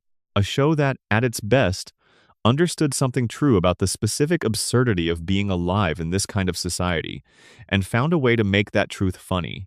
And that, at its worst, confused being loud and shocking with being brave. That complex reality is not going anywhere. The show will continue through its 30th anniversary and whatever comes after. And in the long continuity of that run, everything coexists. The 22 million and the 723,000. The banned episode and the Emmy-nominated one. The moments where it genuinely shocked a nation and the moments where it quietly moved you in a room at 1 a.m, all of it is the show. And all of it is the line it was always walking. Thank you for spending this time with this story. If you made it all the way through, I genuinely appreciate it. Drop a comment and let me know which moment from this video you found yourself thinking about in a new way, or which era of the show you remember most clearly from your own experience of watching it. A like and a subscribe help these stories reach more people, and I want to keep making them for everyone who comes here for something long and calm and worth sitting with. Take care of yourself wherever you are tonight. Sleep well, and I will see you in the next one. Section 13, Cutaway Gags and Shock Value. When the tools became the whole toolbox. One of the most interesting arguments you can make about Family Guy's decline is that it did not fail because it ran out of good ideas. It failed because it found one reliable mechanism and deployed that mechanism so completely that the skills needed to do anything else atrophied from disuse. The cutaway gag is the mechanism in question. In the original 3 seasons, a cutaway was a specific kind of delivery system. A character would say something, the scene would briefly show something related or absurd, and then the episode would continue. The cutaway was in and out in seconds. It added flavor without disrupting momentum. It created variety without replacing structure. This is a simple description, but it encodes an important truth about how comedy works at the episode level. A joke that happens inside a story has context around it. The audience knows the characters, knows the situation, has built up a specific kind of investment in what is happening. When a joke lands inside that investment, it lands against a background that gives it additional weight. The contrast between the gravity of the story and the absurdity of the joke can itself be a source of comedy. A joke that exists in isolation has only itself to stand on. It either works on its own terms or it does not. There is no background to draw from, no context to generate contrast against, no investment to leverage. The joke is just the joke, and the joke has to be extraordinary to earn the attention given to it in the absence of everything else. The early Family Guy knew the difference between these two modes and used them strategically. The cutaways in Season 1 and 2 were chosen specifically, written to maximize the humor available from the quick-in, quick-out format. They were also frequent enough to be a signature without being frequent enough to replace the show's narrative engine. The revived show's relationship with cutaways changed the ratio. More cutaways per episode, longer individual cutaways, thinner main storylines to accommodate the volume of cutaways. And then, gradually, the main storyline becoming almost vestigial, a thin connecting tissue between gags rather than a story with its own momentum and value. By the time the later seasons were in full production, an average Family Guy episode operated more like a clip show than a narrative. Individual sequences were often genuinely funny on their own terms. Specific jokes, specific cutaways, specific character moments could generate genuine laughter. But the experience of watching a full episode had lost the quality of narrative satisfaction, of having followed something from beginning to end and arrived somewhere the journey had been building toward. The Conway Twitty gag is the purest expression of this trajectory. The gag appeared across several seasons and consisted, in its entirety, of the show cutting away from its storyline to show country singer Conway Twitty performing one of his songs at length, not briefly, at length, for minutes, while the audience waited for the joke to reveal itself. The joke never arrived. The gag was the absence of a joke, filled with something that was not comedy by any reasonable definition. The first time this appeared, it had the quality of an unexpected commitment to an absurdist premise. The show was doing something so aggressively inert that the inertness itself became a kind of joke about expectations. Some viewers found it genuinely funny in that specific register. By the third or fourth appearance, the only honest description of what was happening was that the writers were filling time with content that required no writing. They had found a mechanism for occupying the runtime of an episode without the labor of generating comedy, and they used it more than once. The Conway Twitty gag is not the worst thing Family Guy ever did, but it is the clearest illustration of the gap between the discipline of the original show and the habits of the revived one. A show that would have found the extended non-joke unacceptable in 1999 was deploying it repeatedly by the mid-2000s and beyond. The shift from smart, dark humor to shock value followed a parallel trajectory. The early show made dark jokes that said something. A character doing something horrible in a cutaway would usually have the structure of a real joke, a setup, a subversion, a payoff. The darkness was in service of the comedy architecture. It was the material being shaped rather than the shape itself. By the later seasons, graphic content was being deployed in ways that had lost the architectural quality. An extended scene of Peter getting injured in increasingly realistic detail is not a dark joke.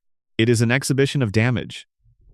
A cutaway showing someone dying in a way that is graphically depicted is not dark comedy, it is depiction. The framing of comedy requires more than putting content in a register where laughing is permitted.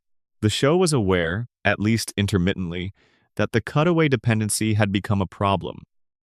The episode Back to the Pilot, from Season 10, contains a meta-joke where Brian and Stewie travel back to the first episode and observe that the characters in the pilot stand around awkwardly during cutaways with nothing to do except wait for the cutaway to end. The joke is both funny and accidentally accurate as a critique. The show was making a joke about the way cutaways take characters out of the story and leave them with nothing to do, in an episode that itself was primarily organized around cutaways taking the characters out of the story. The self-awareness did not change the practice. The show continued to use cutaways in the same way after the meta-joke as it had before. Knowing something is wrong and being willing to make jokes about the fact that it is wrong is not the same as addressing it. It is a more sophisticated form of continuing to do the thing, with the added layer of having acknowledged the problem. What the cutaway overload and the shock value escalation share is a fundamental shift in the show's relationship with its audience. The early Family Guy assumed that the audience was paying attention and rewarded them for it. Jokes had layers. References rewarded familiarity with their subjects. The comedy was dense enough that you could watch an episode multiple times and still find things in it you had not caught the first time. The later Family Guy operated on a different assumption, one that treated attention as a resource to be competed for rather than a quality to be respected.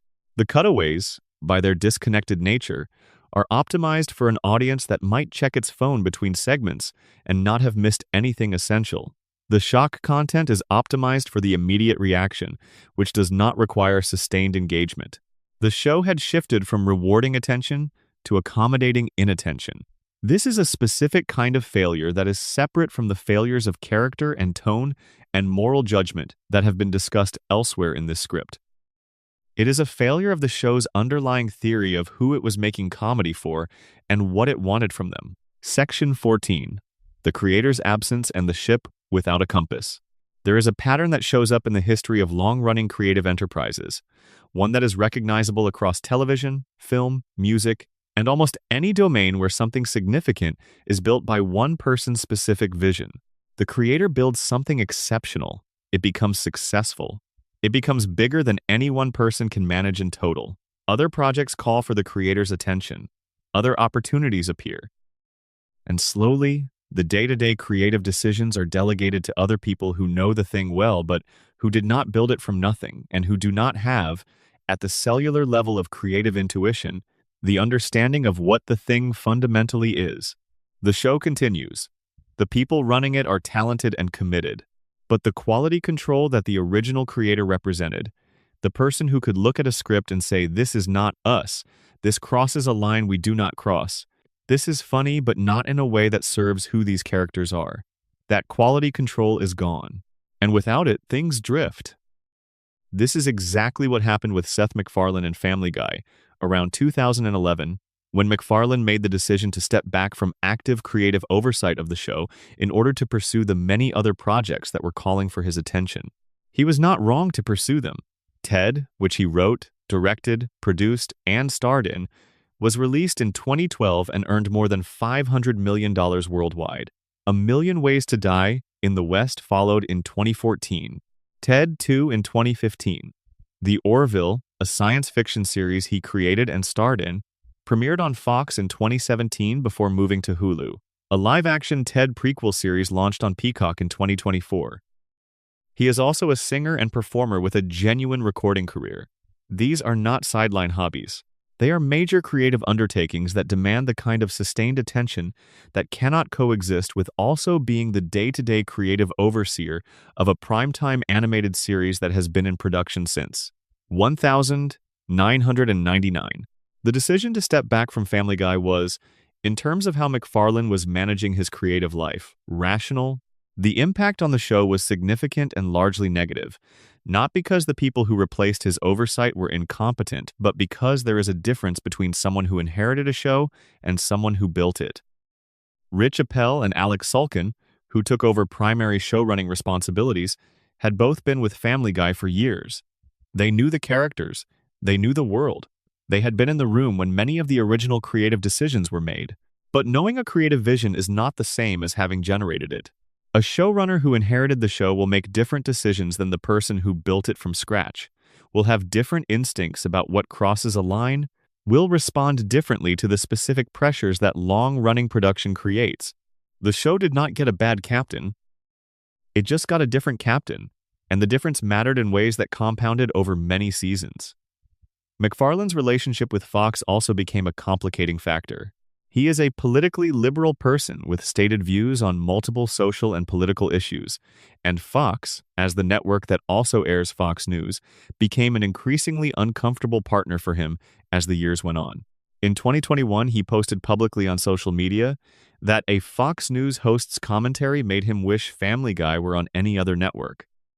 He described his relationship with Fox as resembling a failing marriage, which is a remarkably candid public characterization of his relationship with the institution that had been broadcasting his work for more than 2 decades. In 2020, MacFarlane signed a significant deal with NBC Universal, reportedly worth approximately $200 million over 5 years, which moved his production company away from the Fox ecosystem. His newer projects were being developed for platforms that had nothing to do with Fox. He was building his future elsewhere. Family Guy was the thing keeping him contractually tied to a relationship he had publicly described as not working. This context helps explain the specific energy of later Family Guy. The creator was making the show. He was voicing the characters. He was showing up, but he was showing up as someone who was also somewhere else, who had other creative homes, who was building toward a future that existed at a different network in a different creative ecosystem. The show that had once been the entire expression of his creative ambition had become one of many professional commitments, the one that happened to be carrying the longest history and the most significant contractual obligations. What that means for the content of the show is not that MacFarlane started making the episodes bad on purpose. It is that the intensity of creative investment that produces the best work was being directed elsewhere. The episodes that Family Guy was making in its later seasons were the product of talented people doing professional work without the urgency and the passion and the specific creative vision that had made the original show something genuinely special. Section 15: What the ratings tell you and what the streaming numbers don't. There is a particular kind of honesty in television ratings that all the cultural analysis in the world cannot match. Ratings are not opinions. They are not subject to the influence of how charming a show's defenders are, or how articulate its critics are, or how much cultural memory attaches to what it used to be. Ratings are just numbers. They tell you how many people were watching at any given moment. And the trajectory of those numbers, traced across Family Guy's long run, tells a story that is worth sitting with. The show premiered to approximately 22 million viewers in January of 1999, riding the Super Bowl lead-in. The first season, without the Super Bowl boost inflating individual episodes, averaged 12.8 million households. This was solid for a new animated show. Strong enough to rank 33rd in the overall Nielsen ratings for that year. Strong enough to suggest that Family Guy had a real audience and a real future. The scheduling instability that led to the first cancellation disrupted those numbers before they could fully develop. The show was moved from night to night and time slot to time slot without giving the audience a consistent place to find it, and the ratings suffered as a result. The cancellation in 2002 appeared to be a definitive verdict. The revival in 2005 produced a genuine ratings recovery. Season 4 averaged approximately 7.9 million viewers. This was impressive for a show that had been off the air for 3 years and was returning without the Super Bowl advantage it had benefited from in 1999. The hype generated by the Adult Swim rerun success and the DVD sales had translated into genuine viewership. From that high point in 2005, the decline was slow but consistent. Season after season, the average viewership ticked downward. The drop in any given season was small enough to be explained by external factors, scheduling changes, competition from other shows, the general fragmentation of television audiences that was accelerating through the late 2000s and into the 2010s. But when you zoom out and look at the trend across many years, the pattern is clear and uninterrupted. Season 13, which aired from 2014 to 2015, averaged 5.86 million viewers. This was a significant fall from the 7.9 million of Season 4, representing a loss of roughly 2 million viewers across 9 seasons. By the standards of the industry, a 25% audience decline over a decade is serious but not catastrophic. Many shows maintain long runs with trajectories similar to this, but the decline continued. Season 20 averaged approximately 1.31 million viewers, with a rating of 0.45 in the 1.8 to 4.9 demographic that advertisers prize most heavily. A show that had been pulling close to 8 million viewers a decade earlier was down to 1.3 million. This is a loss of more than 80% of the audience at its revival era peak. Season 23 averaged approximately 723,000 viewers. This is the number that is perhaps hardest to fully process in the context of the show's history. Less than 750,000 people were watching new episodes of a program that had once been one of the most watched shows on American television. The show that had debuted to 22 million viewers was now being watched by fewer people than live in several medium-sized American cities. The network signaled its awareness of the change through scheduling. Family Guy had been a fixture of Fox's Sunday night animation domination block for most of its revived run. Sunday night is the prestige slot for the network's animation lineup, the night when the most watched shows air, when the promotional resources are most concentrated. For the 2023 to 2024 broadcast season, Fox moved Family Guy and Bob's Burgers off the Sunday animation domination block entirely. Their spots were given to other programming. Family Guy returned to the schedule on Wednesday nights. This was the first time Family Guy had aired on a weekday since 2002 during its original troubled run before the first cancellation. In the informal but well-understood logic of network television scheduling, being moved from Sunday to Wednesday is a demotion. It communicates that the network no longer considers you a headliner. You are being moved to a night where expectations are lower and the competitive environment is different. The irony of all this is worth sitting with. In 2009, Family Guy received a Primetime Emmy nomination for Outstanding Comedy Series, the first time an animated series had received that nomination since The Flintstones in 1961. Nearly 50 years. Not even The Simpsons, the most acclaimed animated comedy in American television history, had received that honor. Family Guy did. The same show that would 15 years later be averaging 723,000 viewers on Wednesday nights was, in 2009, being considered by the Television Academy in the same category as the best live-action comedies airing on American television. The distance between that moment and the Wednesday night 723,000 moment is the distance between what Family Guy was at its height and what it had become. The ratings tell you that distance more precisely than any other measurement available. And yet the show will continue. The renewal through season 27 guarantees that the economics justify the continuation even when the audience numbers do not. The franchise value, the streaming catalog, the merchandise revenue, the global brand recognition accumulated over 3 decades, these are assets that continue to generate returns regardless of how many people tune in on Wednesday nights to watch the new episode. This is what Family Guy has become in its later years. A franchise that persists because the economics of persistence are favorable, rather than a show that persists because it is producing work that demands to be seen. Both things can be true simultaneously.